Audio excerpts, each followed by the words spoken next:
This is the kind of belly that no one wants, soft, squidgy and puffy. And whilst you're focusing on what you can see, what if I told you there was an even more dangerous type of fat deep behind your belly, wrapped around your organs, increasing your risk of heart disease, diabetes and even early death?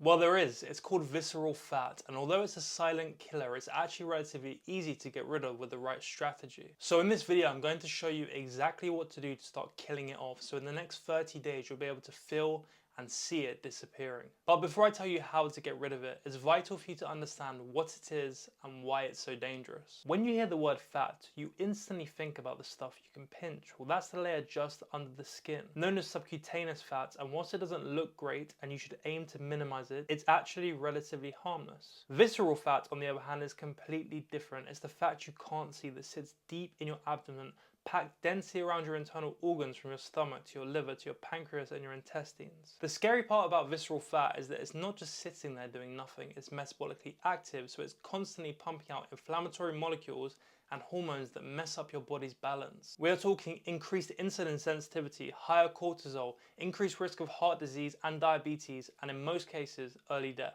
And most people don't even know they have it. You don't need to be obese to be carrying dangerous levels of visceral fat. In fact, if you could describe yourself as skinny fat, it's highly likely you have dangerous levels of visceral fat around your internal organs. It's also vital for you to understand that you can't just zap it away with surgery. Liposuction doesn't go that deep. It only gets rid of the subcutaneous fat. You cannot get rid of visceral fat, which is deep in your body, with procedures such as liposuction. The good news, however, is that visceral fat is actually quite easy to get rid of because it's metabolically active, meaning it's very reactive to shifts. So with the right approach, you'll actually get rid of it sooner than you think. So now you know what visceral fat is and why it's so dangerous, let's get into the 30-day strategies that you can kill it off for good. The first step is getting into a sustained calorie deficit. When you're in a calorie deficit, your body burns fat, and like I just said, visceral fat tends to be the first kind of fat to go. So you have to eat less calories per day than your body burns, and the best way to do that is to work out your maintenance calories using a BMR calculator and then work out what your deficit calories are from there. Using a calculator like this is so important. So many people don't realize how many of the calories that they're actually consuming.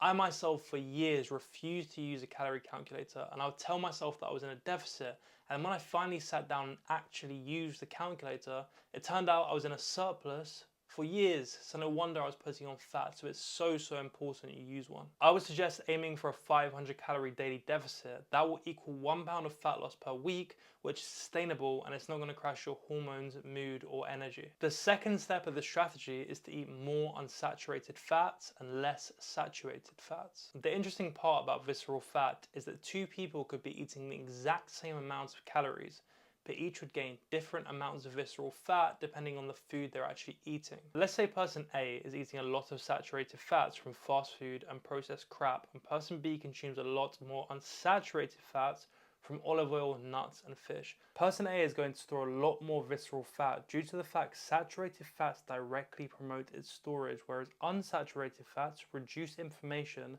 and support metabolic health. So it's very important you prioritize your fat intake from sources such as fatty fish, olive oil, nuts, seeds and avocados, and limit fat from sources such as bacon, processed meat and fast food. Of course, you should never completely cut out any food from your diet, and I would never ever suggest that. But it's incredibly important that you understand what you're eating and the positives and negatives that come from everything that you consume so that you can live a long, healthy, happy and fit life. Step 3 is to cut out added sugar where possible. One of the worst offenders for visceral fat buildup is fructose, especially when it comes from added sugars like high fructose corn syrup and table sugar. Fructose is processed in the liver, and when you overload your liver with sugar, it converts it straight into fat and stores it deep inside your abdomen. You don't need to cut down on fruit though. Although it contains a lot of sugar, it's not added sugar, and it also comes with water and fiber, and quite frankly most people consume nowhere near enough fruit. What you should limit though is the following: sugary cereals, fruit juices, sugary coffees, condiments such as ketchup and barbecue sauce, and anything that contains copious amounts of added sugar. I even challenge you this: don't change your eating habits at all and simply write down what you've ate throughout the day. Then add up the sugar content in that food and I can almost guarantee you that figure will shock you. Again though, I will stress everything in moderation, although if you want to be in good shape and live a long life, then cut down on the added sugar. Step 4 is arguably the most important step, and it's increase your protein intake. Not only does it reduce your appetite, build muscle and support recovery, but it also helps to regulate insulin and blood sugar, which directly helps with visceral fat mobilization. A study even found that people who ate more protein without tracking their calories lost more fat, mainly from their belly, purely because they were eating less calories because the protein filled them up. One of my clients even came to me and he said to me, Aiden, look, I'm not going to be able to track calories, so what can we do? So I said to him simply, okay, you're going to eat 50 grams more protein per day in the form of a portion that I will lay out for you. Guess how much he lost?